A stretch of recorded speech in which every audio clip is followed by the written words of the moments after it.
Ladies and gentlemen, grab your popcorn, because the NFC South just lit itself on fire before training camp even got its cleats dirty.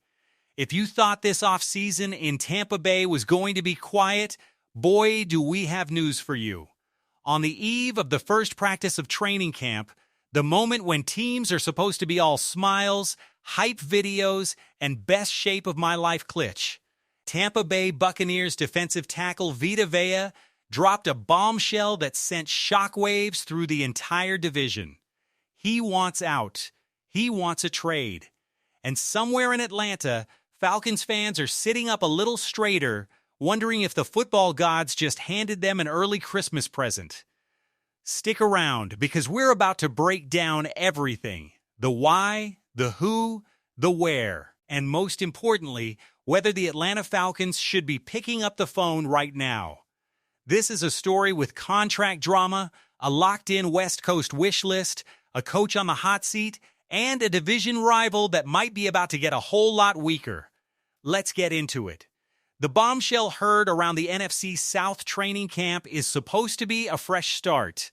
Guys report, they move into the dorms, they get acclimated, and everybody talks about how great things are going to be this year. That's the script. Nobody tears up the script on day one. Except Vita Vea did exactly that. Just as Buccaneers players were reporting for camp, word broke that the two-time Pro Bowler had formally requested a trade out of Tampa Bay. Not a quiet behind-the-scenes grumble leaked to a beat reporter 3 weeks later. A full official agent-announced trade request dropped like a lead balloon right as the cameras were rolling for the first practice of the season. Talk about timing. According to his agent, Vea didn't come out and demand a trade to a specific team. What he wants is simple, at least on paper. Either the Buccaneers commit to him long-term with a new contract, or they let him walk to a team that will. That's the deal. Pay me or trade me. It's about as blunt an ultimatum as you'll see from a veteran anchor of a defense, especially one who has spent his entire career in one city. And here's the kicker. This isn't some disgruntled backup looking for a bigger role. This is the guy who has literally been the immovable wall in the middle of Tampa Bay's defensive line for the better part of a decade. This is a foundational piece of a team that won a Super Bowl. When a player like that says, "Get me out of here," it's not a footnote, it's a 5-alarm fire. So why now? The contract standoff that blew it all up. Let's rewind for a second, because this drama didn't come out of nowhere. Vea has been quietly building toward this moment all offseason.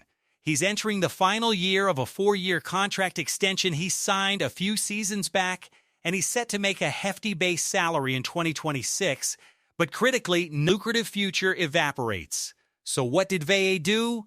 He tried to get ahead of it. He skipped the team's voluntary spring workout program entirely, a move that, in hindsight, was clearly about leverage.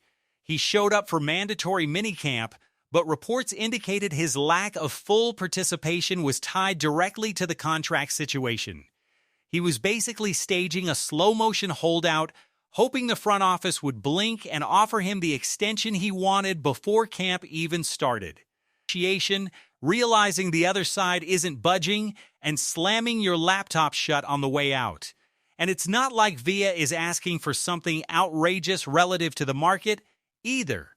The going rate for elite interior defensive linemen has shot well past what he's currently scheduled to earn. Some of the top guys at his position are making nearly double his 2026 salary.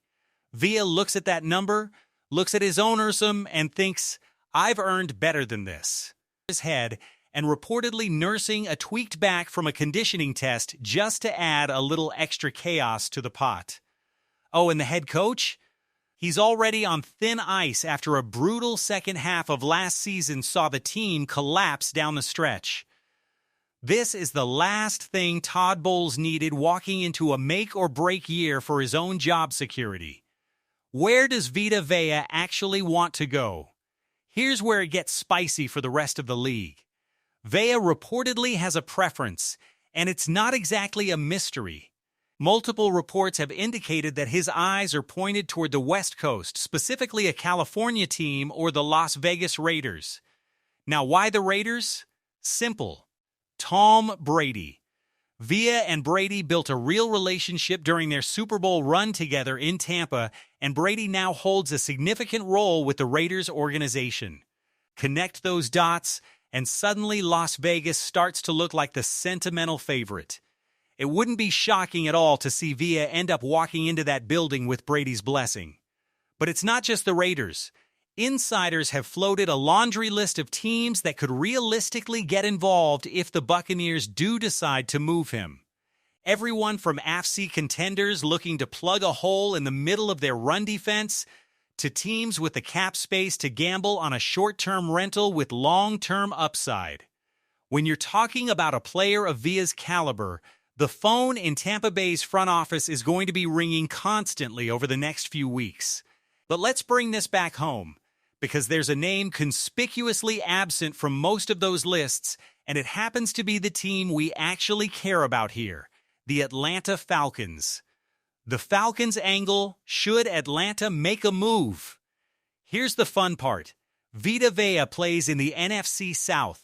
That means twice a year, Atlanta has had to deal with this mountain of a man clogging up rushing lanes and collapsing pockets from the interior. And now, out of nowhere, there's a real chance he could either leave the division entirely, which would be a gift on its own, or, in a scenario that would make Falcons fans lose their minds, actually put on red and black. Let's talk about why this is complicated, because it is genuinely complicated. First, there's what we'll call the division tax.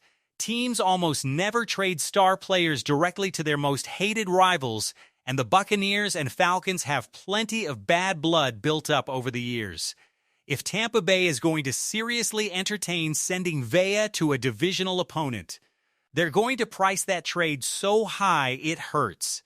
Think premium draft capital, a first, maybe more, for a 31-year-old on an expiring unguaranteed contract. That's not a price most rational front offices pay, no matter how good the player is. There's a very real chance the Buccaneers simply refuse to deal him within the division at any price, purely out of spite and self-preservation. Second, there's the money. Even if Atlanta somehow talked Tampa Bay into a trade, that's only step one. Vea wants a new, lucrative, multi-year contract. This is likely his last big payday in the NFL, and he knows it. Whoever trades for him isn't just absorbing his current salary for one season. They're almost certainly going to have to negotiate an extension to keep him happy and keep him from walking in free agency next offseason. That's a significant long-term financial commitment for a player already in his 30s. And here's the thing. Atlanta has its own financial house to worry about. There are already extensions on the horizon for key young pieces on both sides of the ball, offensive linemen who need new deals, and other core contributors who are going to command big money soon. Layering a lucrative, multi-year Vita Vea contract on top of all of that is a tough ask, even for a team with legitimate Super Bowl aspirations. So realistically, most signs point to this not happening. It's a fun thought exercise, but the division tax, the age, and the money combine to make an Atlanta-Tampa Bay trade unlikely. But let's dream a little. What if Atlanta did get him? Okay, we hear you, and we're not going to pretend this wouldn't be an absolute earthquake if it happened. So let's play it out just for fun, because the fans deserve it. Imagine Vita Vea in a Falcons uniform, lining up next to Atlanta's existing interior defensive line pieces. You're talking about building arguably the most immovable interior defensive front in the entire NFL. Add a 347-pound wall that requires double teams on almost every single snap, and suddenly everybody else up front gets easier one-on-one matchups. Your edge rushers get cleaner lanes to the quarterback. Your linebackers get to flow to the ball without getting swallowed up by blockers who are now busy trying to deal with Vea instead. Run defense, which has been a real sore spot that Atlanta desperately needs to shore up, instantly becomes a strength instead of a weakness. Teams that have been comfortable running the ball right up the gut against this defense would suddenly have to find another plan. And on top of the on-field impact, you'd be simultaneously ripping the heart out of a division rival's defensive identity. Tampa Bay's playoff hopes, their ability to compete for the division. All of it takes a massive hit the moment their best defensive player is wearing a different jersey, especially if that jersey belongs to the team chasing them in the standings. It's the kind of move that doesn't just help you. It actively hurts the team right behind you in the division race. That's a 2-for-1 swing that front offices dream about. So yes, on paper, in a vacuum, acquiring Vita Vea would be an outrageous upgrade for Atlanta's defense. The fantasy is real. The football logic behind wanting him is airtight. It's the business logic, the age, the cost, the division tax that makes it a long shot rather than a lock. What's more likely to actually happen? Let's be real with each other for a second. Because that's what tabloid football talk is supposed to do, cut through the noise and tell you what's probably actually going to happen, not just what would be fun. The most likely outcome here doesn't even involve a trade to a division rival. It involves one of two things. Option 1, Tampa Bay, staring down the reality of a disgruntled star, a coach on the hot seat, and a fan base already restless after a brutal end to last season decides the drama isn't worth it. They find a trade partner outside the division, the Raiders, a California team, maybe one of the several AFC contenders reportedly kicking the tires, and they ship Vea out for the best possible return, letting someone else deal with the contract extension headache. Option 2, nobody meets Tampa Bay's asking price, extension talks remain frozen, and Vea simply plays out the year in Tampa Bay, disgruntled, holding in during camp, nursing that tweaked back, all while everyone waits to see if this gets resolved before Week 1. There's also a version where further down the line, Tampa Bay simply moves on from him entirely via release rather than trade. The math on cutting him actually saves the team roughly the same amount of guaranteed money this year while spreading any dead cap hit over the following 2 seasons. Not exactly a glamorous outcome for a 2-time Pro Bowler, but football business is rarely glamorous. Either way, the folks running the show in Tampa have already gone on record downplaying trade chatter, insisting there haven't been any actual trade conversations happening internally. Whether that's true or just standard front office deflection while they quietly work the phones behind the scenes is anyone's guess. That's the nature of these situations. Nobody tells you the truth until the deal is already done. Why this actually matters for Atlanta. Even without a trade, here's the part that should have Falcons fans genuinely excited, regardless of whether Atlanta ever calls Tampa Bay about Vea. Even if this whole saga ends with Vea simply leaving the division for the West Coast, or getting a new deal and staying put, or getting cut outright, every single one of those outcomes still represents chaos for a direct rival. Right as the season is about to begin, a star player publicly at odds with his franchise, a head coach already fighting for his job, dealing with a 5-alarm distraction during the most important weeks of preparation, a locker room that has to answer questions about it every single day of camp instead of focusing on football. That's not nothing.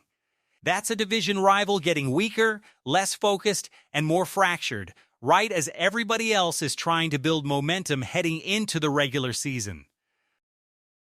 If you're an Atlanta fan, you don't need Vita Vea to end up in your building to benefit from this story.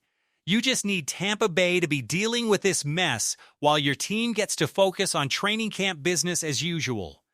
And let's not forget the raw numbers on what Atlanta would be losing access to if Vea does leave the division.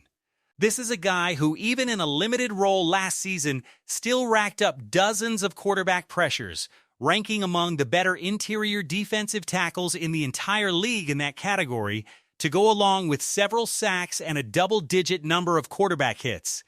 That's a genuine problem taken off the board twice a year. No more B-gap disruption. No more asking your running back to try to find room against a guy who requires 2 blockers just to slow down, let alone stop. If you're Bijan Robinson and the Falcons' offensive line, you should be thrilled at the mere possibility of not having to deal with that wall anymore. The bottom line, so where does this leave us? Vita Vea wants out of Tampa Bay. The Buccaneers are stuck between paying up for a 31-year-old on the back 9 of his career or watching a foundational piece of their Super Bowl-era identity walk out the door, one way or another. The West Coast, and specifically the Raiders, thanks to that Tom Brady connection, looks like the sentimental favorite landing spot. A division trade to Atlanta is possible in theory, but the price tag, the age, and the timing of Atlanta's own upcoming contract commitments make it a long shot in reality. But here's the beautiful part for Falcons fans. You don't need the fairy tale trade to come true to come out ahead in this story. Whether Vea ends up in Vegas, stays in Tampa under a cloud of tension, or gets released outright, the Buccaneers are dealing with exactly the kind of off-season distraction that championship teams don't have, and rebuilding, hot-seat coach teams desperately can't afford. Every version of this story ends with a direct rival a little bit weaker heading into a season where the margins in the NFC South are going to be razor thin. This story is far from over. Training camp is just getting started, extension talks could still resume, and you can bet this situation is going to keep evolving day by day as we get closer to the regular season. We'll be right here tracking every single update, every rumor, every twist, because in the NFC South, you genuinely cannot look away for even a single day without missing something huge. So here's what we need from you. If this breakdown got you fired up, smash that like button right now. It genuinely helps this channel more than you know. Drop a comment down below and let us know, do you actually want the Falcons to go after Vita Vea, or are you happy just watching Tampa Bay squirm from a distance? And if you haven't already, hit that subscribe button and turn on notifications. Because training camp season is about to bring non-stop news, non-stop drama, and non-stop breakdowns just like this one, and you do not want to miss a single update. Until next time, Falcons fans, peace and blessings to you all. Rise up and let's get ready for a wild training camp.